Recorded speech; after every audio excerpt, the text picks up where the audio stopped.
and this is History Summarized, the cities of ancient Sparta. Vachana only sarcastic production. Yes, Sparta. Basically, Oracle told you to kill your kid because otherwise some wrath of the god comes, you throw it down the cliff or something.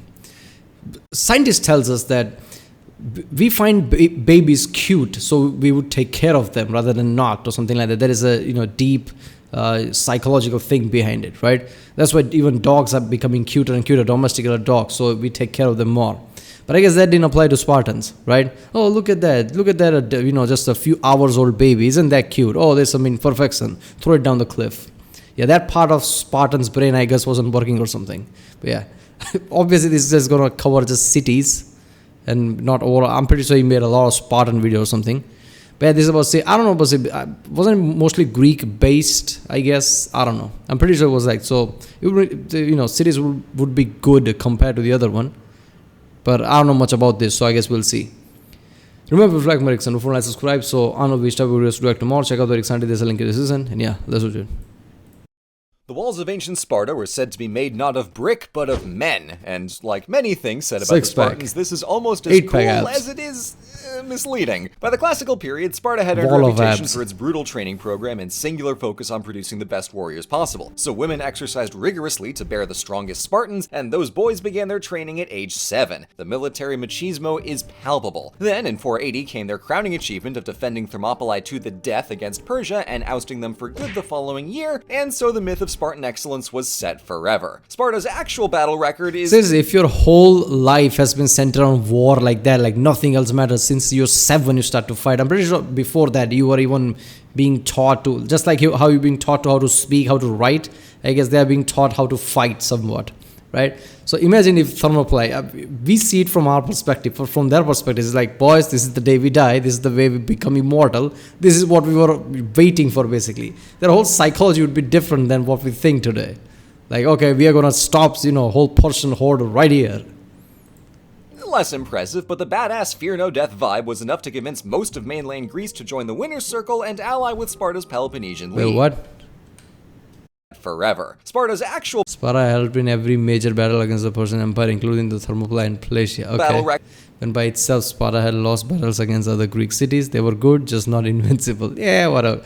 I believe the movie 300. Record is less impressive, but the badass fear no death vibe was enough to convince most of mainland Greece to join the winner's circle and ally with Sparta's Peloponnesian League. For a century and a half, Sparta was the dominant polis in Greece, defeating even the Athenian Empire in a 30-year war. But all this power and influence translated into shockingly little. By now, Spartans had long tired of artistry or literature and never cared for outside trade or shiny architecture. Sparta was and would remain 4 humble villages in a valley between the mountains of Laconia whose primary exports were pithy quotes and violence. So maybe they had no use for walls because of their buff hoplites and naturally defensive terrain, but perhaps Sparta's best armor was its glory.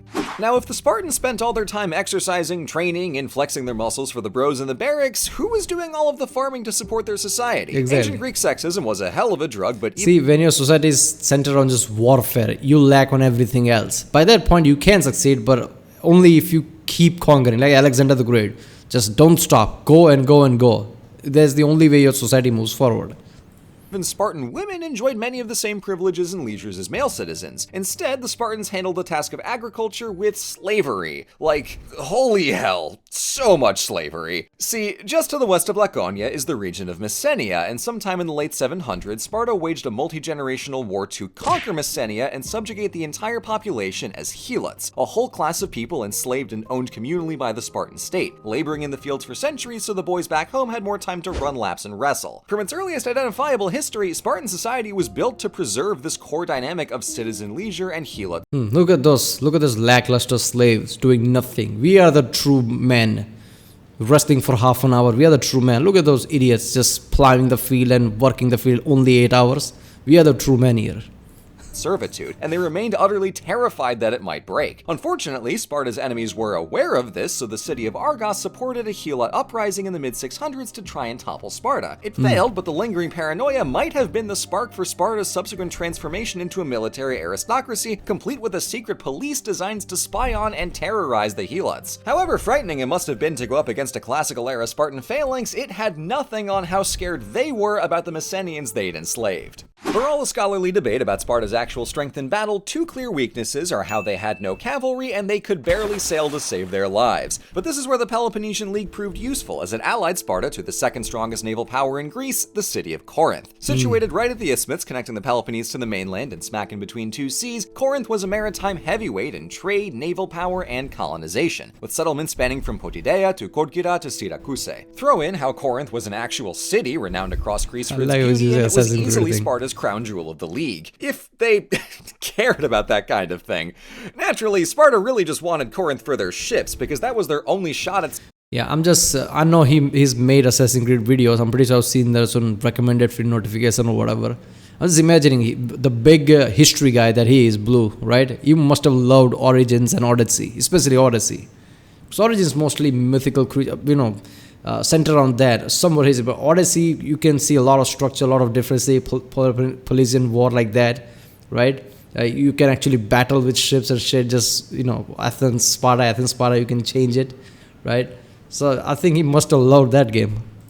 Standing up to the fleet of the Athenian Empire. Unfortunately for Sparta, two Corinthian colonies got into trouble with the mother city by allying with Athens, setting off the diplomatic fuse that would draw Sparta and Athens into their giant awful war. Even worse, Corinth's second best navy in Greece couldn't cut it against Athens, as they got clowned on at the Battle of Naupactus in 429. Sparta's only relief came in 407 when they got a massive pot of gold to fund a fleet and finally kick Athens' ass, courtesy of the Persians. A little scandalous, but Sparta was too pragmatic to let cultural sympathy override a good strategy.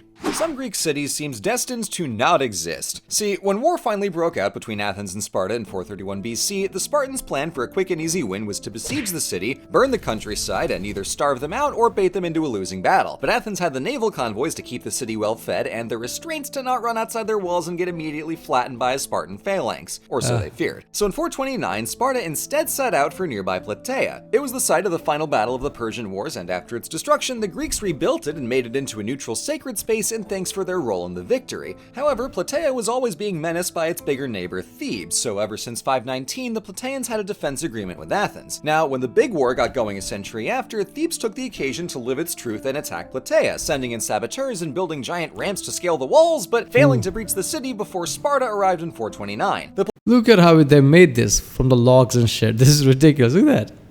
Plataeans tried to convince Sparta with appeals to their sacrifice and valor in the Persian War, but those rascally Lacedaemonians insisted Plataea had broken its sacred oath by being too cozy with Athens. So Sparta joined the siege, blockaded the city, and starved them out by 427. Easier to do when they didn't have a navy. While most Plataeans had escaped to the safety of Athens, Sparta smashed the city into pebbles, just as viciously as another invader had done some 50 years earlier. Perhaps the biggest obstacle to understanding Sparta is how little they ever explained themselves, so we're left with Athenian and later Roman accounts of the Spartans that exoticize and praise them to Thermopylae and back. But looking through their history, we see a pragmatic cruelty prevail. That's the thing, right? Athens had some great people who wrote shit down, but that wasn't the case with Sparta, so there's many things that we really don't know about.